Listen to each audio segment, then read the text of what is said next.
មេរៀនទី1ភាពនៃការទទួលខុសត្រូវនៅថ្ងៃមួយមានពពកខ្មៅងងឹតខ្ញុំបានឈាងចូលទៅញ៉ាំអាហារនៅហាងមួយកន្លែងពេលនោះមានអតិថិជនពេញហាងដោយសារខ្ញុំមិនសូវមានពេលច្រើន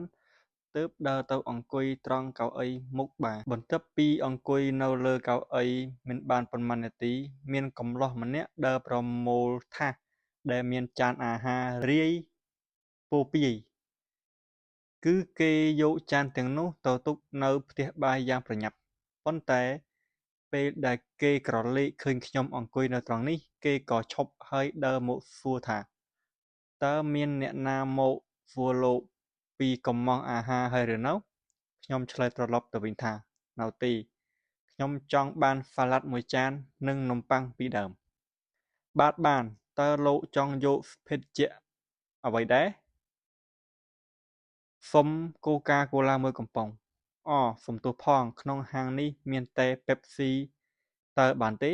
ខ្ញុំនិយាយព្រមទាំងស្នាមញញឹមអញ្ចឹងមិនអីទេសុំទឹកក្រូចនិងទឹកសុទ្ធវិញបានចាំមួយភ្លេតហើយគេក៏ដើរចេញទៅមួយសន្ទុះក្រោយមកគេក៏ដើរមកព្រមទាំងសាឡាត់នំប៉័ងនិងទឹកខ្ញុំអរគុណគេហើយគេក៏ប្រញាប់ដើរចេញទៅគ្រានោះក៏មានមនុស្សម្នាក់បានហុចរបស់ម្យ៉ាងមកឲ្យខ្ញុំវាគឺកូកាកូឡាខ្ញុំឧទានឡើងហ៎អរគុណច្រើនដោយក្តីរីករាយគេឆ្លើយទាំងញញឹមហើយក៏ប្រញាប់ដើរចេញទៅគំនិតដំបូងដែលផុសឡើងមកក្នុងខួរក្បាលរបស់ខ្ញុំគឺបបួលទៅធ្វើការជាមួយតែម្ដងពេលអ្នកកម្លោះម្នាក់នេះធ្វើអ្វីលើសពីការស្មានរបស់អតិថិជនយើងឃើញយ៉ាងច្បាស់ថាគេធ្វើតួនាទីល្អលើសពីកូនឈ្នួលទូទៅ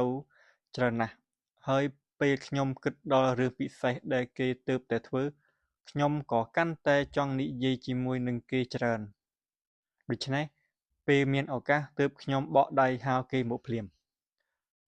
ចុះលោកថាក្នុងហាងមិនបានលក់កូកាកូឡានោះអីមែនហើយក្នុងហាងមិនបានលក់កូកាកូឡាទេហើយចុះកូកាកូឡានេះលោកបានមកពីណាទៅខ្ញុំទិញមកពីហាងនៅកែងនេះឯងខ្ញុំភ្ញាក់ផ្អើលយ៉ាងខ្លាំងខ្ញុំសួរចុះអ្នកណាជាអ្នកចេញលុយទៅខ្ញុំនេះឯងត្រឹមតែមួយកាក់ប៉ុណ្ណោះពេលនោះក្នុងខួរក្បាលរបស់ខ្ញុំនៅនឹកដល់ពាក្យមួយឃ្លាថាពិសេសមែនប៉ុន្តែអ្វីដែលចេញពីមិត្តរបស់ខ្ញុំទៅនោះគឺលោករវល់ថ្នាក់នេះហើយលោកយកពេលពីណាទៅទិញគេញញឹមហើយនិយាយចេញមកថាខ្ញុំមិនបានទៅទិញខ្លួនឯងទេខ្ញុំផ្ញើគេឲ្យទៅទិញជំនួសខ្ញុំស្ទើរតែមិនជឿសោះបើយើងនៅមុខចៅវាយហើយនិយាយថាជួយទៅទិញកូកាកូឡាឲ្យខ្ញុំបន្តិចខ្ញុំគិតថាគ្រាន់តែជាភាពស្រមើស្រមៃប៉ុណ្ណោះប៉ុន្តែអ្វីដែលសំខាន់ជាងនោះគឺ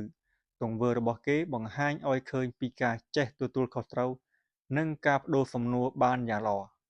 ដែលយើងត្រូវយល់ឲ្យស៊ីជម្រៅនិងលម្អិតសម្រាប់ទំព័របន្តទៀតប៉ុន្តែពេលនេះយើងគួរពិចារណាវិធីគិតនិងការសម្រេចចិត្តរបស់អ្នកកម្លោះម្នាក់នេះសិនល្អជាងពេលនោះជាពេលសម្រាកថ្ងៃត្រង់ដែលមានអតិថិជនពេញហាងគេខ្លួនឯងក៏រវល់ព្រោះមានការងារច្រើនត្រូវធ្វើតែពេលគេសង្កេតឃើញអតិថិជនម្នាក់ដែលមើលទៅដូចជារងចាំអ្នកបម្រើគេក៏មិនអែអង្សយូរចូលទៅរាក់ទាក់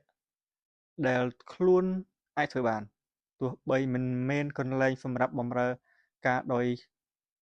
ត្រង់ក៏ដោយខ្ញុំមិនដឹងថាពេលនោះគេកំពុងគិតអ្វី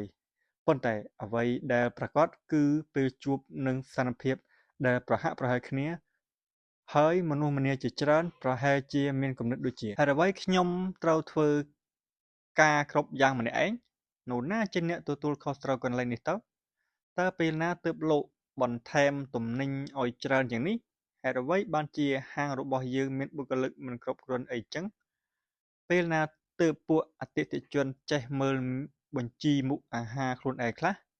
ជារឿងដែលយល់បានបើអ្នកណាម្នាក់មានអារម្មណ៍ឬគំនិតនៅក្នុងន័យនេះជាពិសេសនៅពេលដែលកំពុងធុញឬមានអារម្មណ៍មិនល្អតែការពិតគឺសំណួរដែល អ្នកទាំងនោះចាត់ទុកជាសំណួរដែលយ៉ាប់ព្រោះភាគច្រើនប្រព្រឹត្តទៅក្នុងផ្លូវអវិជ្ជមាននិងមិនបានជួយដោះស្រាយបញ្ហាអ្វីបានឡើយចំណែកដែលនៅសល់របស់សៀវភៅនេះនឹងហៅសំណួរទាំងនោះថាជាសំណួរខុស Incorrect question ព្រោះវាមិនបង្កឲ្យកើតផលក្នុងផ្លូវវិជ្ជមានឬមិនជាប្រយោជន៍អ្វីទាំងអស់ថែមទាំងផ្ទុយពីគំនិតរបស់មនុស្សដែលមានភាពទទួលខុសត្រូវទៀតផងទាំងនេះព្រោះតែសំណួរនីមួយៗមានន័យបញ្ជាក់បញ្ជាងថាមនុស្សមួយចំនួនឬអ្វីមួយចំនួនត្រូវចេះទទួលខុសត្រូវចំពោះបញ្ហាឬស្ថានភាពដែលបានកើតឡើង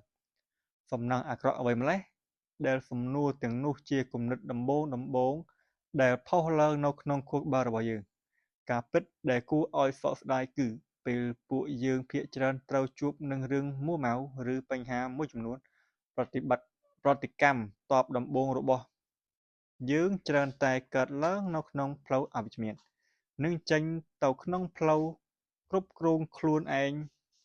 មួយចំណែកធំហើយសំណួរដំបូងដែលផុសឡើងច្រើនតែជាសំណួរខុសដំណឹងល្អគឺពេលដែលយើងមួម៉ៅនោះក៏នៅមានឱកាសពិសេសឲ្យយើងបានធ្វើអ្វីមួយចំនួន